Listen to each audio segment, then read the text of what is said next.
Yun, yo what's up mga idol, magbabarbers po tayo. Halika, panoorin po natin kung paano magbarbers. Panoorin po natin kung paano mag-overcome sa mga hindi pa masyadong sanay mag-overcome dyan. Pakikita po natin kung paano mag-overcome.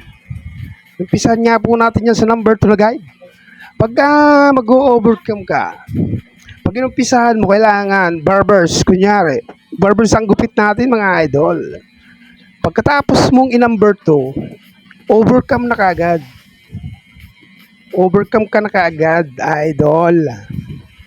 You know, at saka ang pag-overcome nyan, hapsyaw lang. Ayan.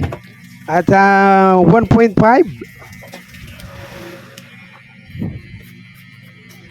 Ayan. Balik natin sa overcome. You know, madali lang tanggalin ng kanto mga idol. Hapsyaw lang. Ayan. Number 1 na guide. Barbers po yan. Ayan ang pinakamadaling gupit mga idol. Barbers. You know, yan yung tinatawag na normal na gupit sa panahon ngayon. Normal na gupit, barbers. At ayan o, dito na tayo sa likuran. 1.5 na guide, mga idol.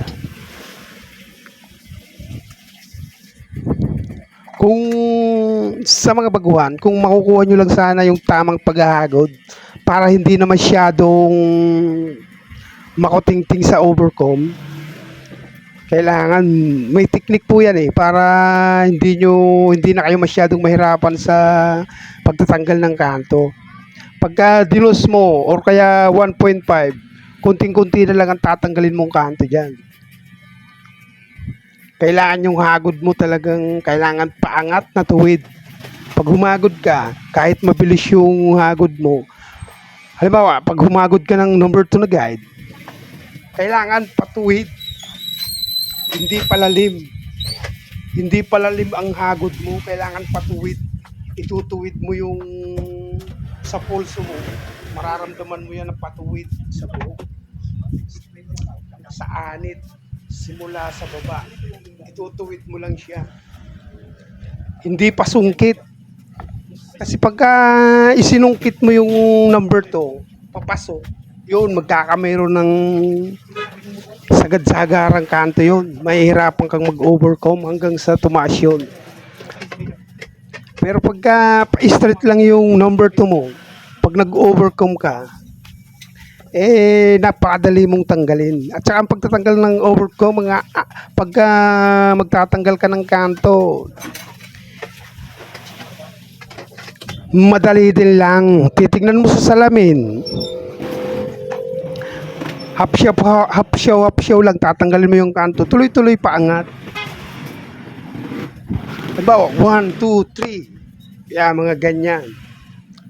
Unang hagod mo ng overcome, 1, 2, 3, hanggang o kaya 1, 2, 3, 4. Yun, simula doon sa pinagtigilan ng number 2 na guide.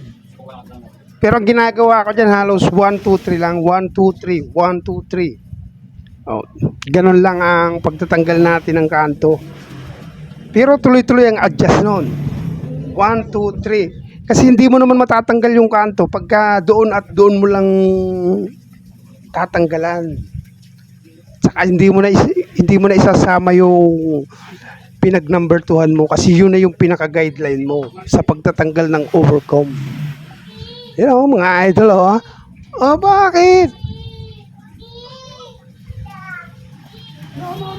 Nagano ko na. Ay, nanggugulo ang baby. Ayan mga idol,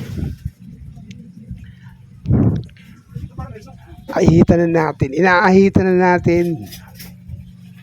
Hindi ko na ipapakita yung kabila mga idol kung paano ko tinanggalan ng overcome.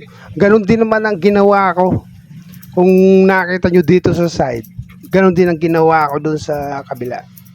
At yan mga idol, pinatrim niya lang yan. Dulo-dulo lang ang trim. Tatanggalin mo lang talaga yung makapal. Dulo-dulo lang. Lahat mo patatamaan, dulo.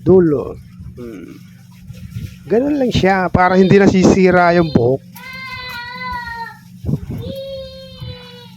Yan o mga idol o. Natapos na tayo mga idol. Ayan, bully naman. Yan ang pinaka-finishing yan. Bully ng gunting mga idol. Napaka-importante yan. Kailangan marunong ka din yan.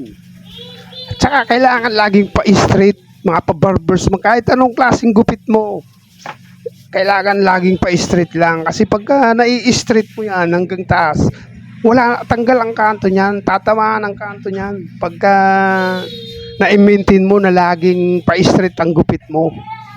Mapa-barbers mang kahit ano pa man ang gupit, mas maporma pag pa-straight lang. Pasunod-sunod yung simula sa maiksi hanggang pupunta sa mahaba sa taas. Oh, ganun lang mga idol. Oh, maraming salamat muli mga idol sa Luzon, Visayas at Mindanao at sa buong mundo. Maraming salamat sa inyo. Shout out.